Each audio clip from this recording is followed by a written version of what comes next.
railway walls, and someone had just written the word Machiavelli on the bottom of this. I think it was like John God's Road or something like that. Someone had written Machiavelli on the wall, and all the kids were all obsessed. This was back in the day when everybody was obsessed with Bob Marley and Tupac. It was just, that was the scumbag fucking... Maybe Phil in it. Maybe. But it was, if you look at everywhere, it's Bob Marley, Tupac. Yeah, he was just, and the posters of like, take me to your dealer. You know what I mean? That's, Alien with a spliff, or hash leaf posters. And when your brother comes back from Amsterdam, he gives you a little ashtray made of clay with the hash leaf symbols on the side. Yeah, or a Rastafarian on a skateboard smoking a joint. You know what I mean? That type of shit. So, pure Amsterdam, pure fucking. Yeah. But they were hash smoking. All of my mate, Davy Gov, I've probably talked about before. Davy Gov, if he's listening, shout out to Davy Gov and the East Wall fucking crew, thinking that Tupac was alive and well in East Wall in the fucking late 90s because someone had spray painted the word Machiavelli, and nobody had ever seen this word apart from reference to Tupac ever in their life. So they had put like 2 and 2 together and come up with fucking like 11. And they were like, Tupac living down here, he's alive. Because from the day he died, full on, everybody was convinced. Like, it didn't even take the Machiavelli thing. Like, there were stories from like the hospital that the body had gone missing, and he was seen jumping into a car and missing. Like, there was like, back in the day, like fucking literally within 2 days of him fucking having dying. a pint of stout and Brogan's. Yeah, exactly. Yeah. Like, he's in Granger's in the Malahide Road. Like, I remember when Tupac died, and honest to God, like, because the Machiavelli album just solidified the concept of faking his own death. The idea was already out there. So when this bit of shitty graffiti written on like in car paint on a cobbled fucking or like a pebble dashed wall, they were full on convinced. All the hip hop gang fucking lads from East Wall, full on Tupac, and they were literally watching out for Tupac. Mad. Yep. I remember there wasn't a huge amount of CDs of this released. It was actually, for a while, it was difficult to get this album in the late 90s. And I remember I was working in Golden Discs at the time, and one copy of it came in. And did you rob it? No, it was one of the ones from BMG where they cut the label off for some reason. They did this little thing with they cut the label off and they put it out there. No, it wasn't in when they were putting it out there. So remember they used to do that when comics and magazines, they chopped the logo off it, and they sent the logo back to the publishing house, which meant that it wasn't sold and they got a refund on it. Yeah, that's what happened in this book. Yeah. They weren't really supposed to probably sell these. I don't know what the crack was anyway. We got them in. I remember that came into Golden. This was like, finally, fucking, I've wanted this for a while. This is before I could order stuff off the internet or whatever like that. And this Machiavelli album wasn't anywhere. It came out initially in 96 and loads of them got sold, but it was hard to find. Yeah. And I remember picking it up and putting it behind the counter for myself. And literally that day, some girl came in with our mate and goes, "They got Machiavelli." He goes, "You have a copy of Machiavelli here, don't you?" As one of my mates told me, "Is have it here." And I went, "She's lied." No, I should have lied, but I said, "No, I don't have it." I said there is one copy, but I've put it aside. And he went, "No, it's just for my sister. She's been looking for this album for a long time. She's dying." Well, this is where the story. This is where the story's going. I knew it. This is where the story's going. It might bring her back to life. And I said, I was like, no, I can't. He goes, well, listen, my sister's coming in now, and you can fucking tell her that there's one here, and you're not going to sell it. She gets a wheel. And I was like, grand. She came in on crutches, right, dragging both legs behind her up to the counter. That's real bad. Sorry. And she goes, "Do you have Machiavelli?" And I went, "Yeah, here it is." Yeah, sorry, I'm not going to fucking hell for you. And I swear to God, she was so happy. I was like, man, I'm dying. She was genuinely lovely, and I said, "Fuck, I can't." Here you go. Yeah, fuck it. I'm sure I work in this music shop. I'm sure another one will come in. Never did. No. At the time, I think it was repressed a couple of years ago. Yeah, but this was the original press, and even though they cut somehow BMG did this weird thing where they cut the barcodes off. Yeah, I don't know what. That was a return. Yeah, it was a return that they were allowed to sell again. What do they call it? Delete it. Yeah. Delete it. So that was a story where I just went, Jesus, I'm not a cunt. I'm gonna, the story, this album was unusual because it was produced by people who Tupac never worked with before, so it was all brand new, production wise, which is why it sounds sometimes a little bit different, less polished. Definitely weird. Yeah. The song "Me and My Girlfriend" was sampled. Influenced Eminem's '96 Bonnie and Clyde. Yeah, you can hear it in '90s. Yeah, it's me and my girlfriend. There's even a line in it, isn't it? Me and my girlfriend, which Tori Amos covered. Oh yeah. She done a lot of that. Covers. And also Jay-Z covered it. He sampled in O3 Bonnie and Clyde. Yeah. So Machiavelli is a good album. It's patchy, but it's not. It's still tired and a lot of. Yeah, it's not his best work, but it's fucking like it has that Hail Mary song. Yeah, that great. fucking bell Yeah, it's brilliant. Hail Mary's a fantastic song. It really is. It's up there, but it's up there. And if you see like playlists of best Tupac songs, it's always in there. Of course it is. This is always in there. That's Tupac Machiavelli. It's a really cool alter ego that I'm not like you said. He said he wants to release it as Tupac. I don't know about that, but there's something in my head about that, but it could be wrong. Who's your next one? My next one is another full band transformation. I like this. That you gave me. It was your idea. Was I going to use this one? Yeah, you were thinking about using it. But I know you listen to these more. Yeah. So there was one I was patchy on.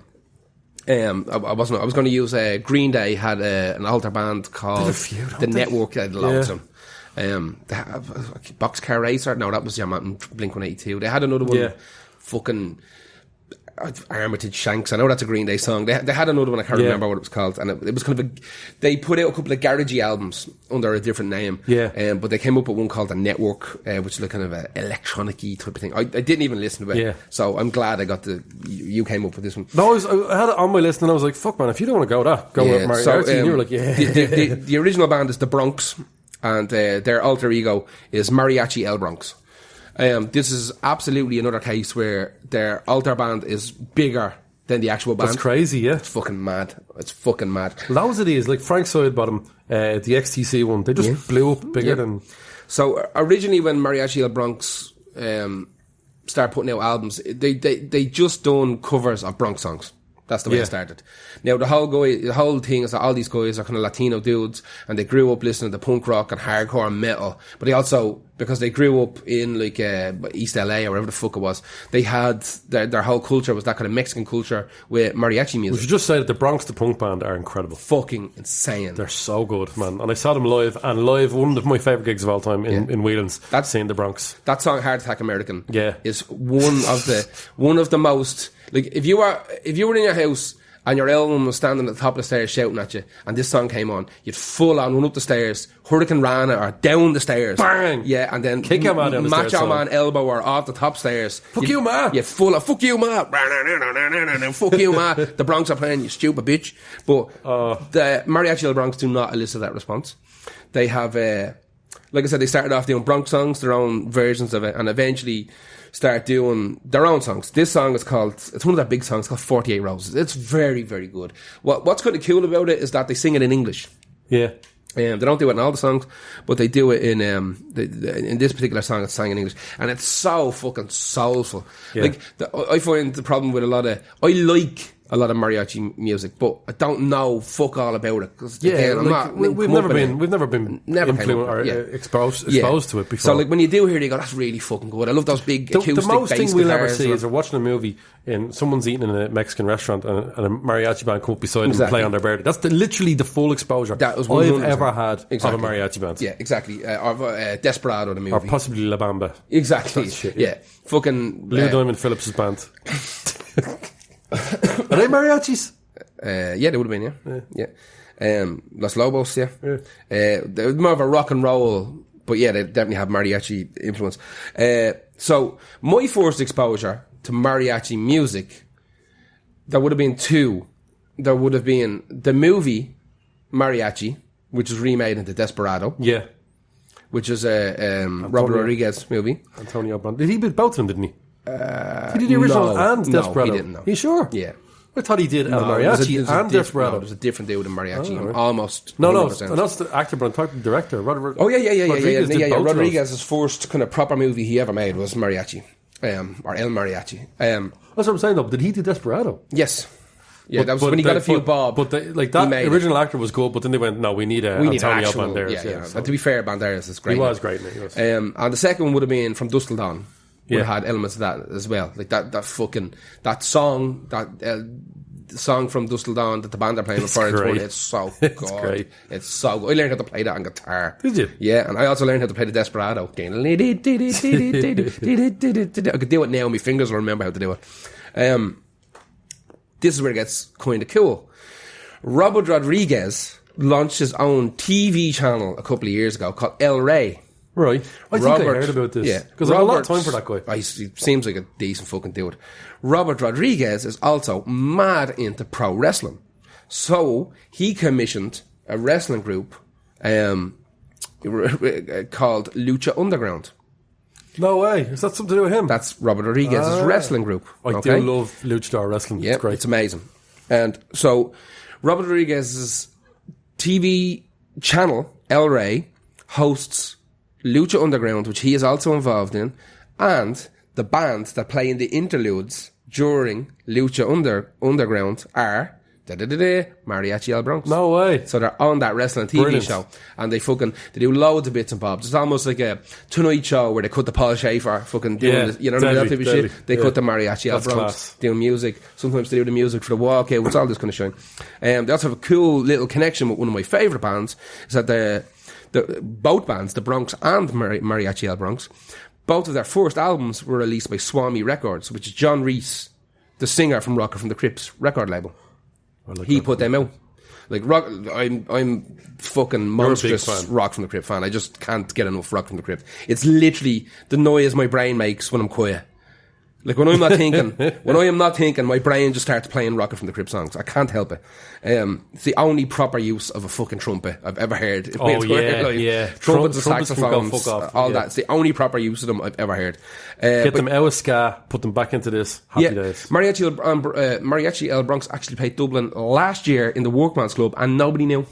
I did not know. Nobody knew. I totally would have went to that. Everybody found out like 2 days later. They played a couple of festivals and stuff just randomly. They done Electric Picnic and that type of stuff. Some gigs in Dublin come and go without me having a clue because it wasn't advertised. That Big Frida gig. I was dying to go to that Big Frida gig. That New Orleans bounce gig. And fucking... I heard Big about Frida that. is like a transsexual bounce artist. From New Orleans, Amazing music. Absolutely amazing. I can listen to 1 or 2 bounce songs in a row and then it gets too much for me. It's all the same. That's the beauty of bounce. I actually watched a documentary about bounce today, and it's literally, the whole idea is, it is literally the same song.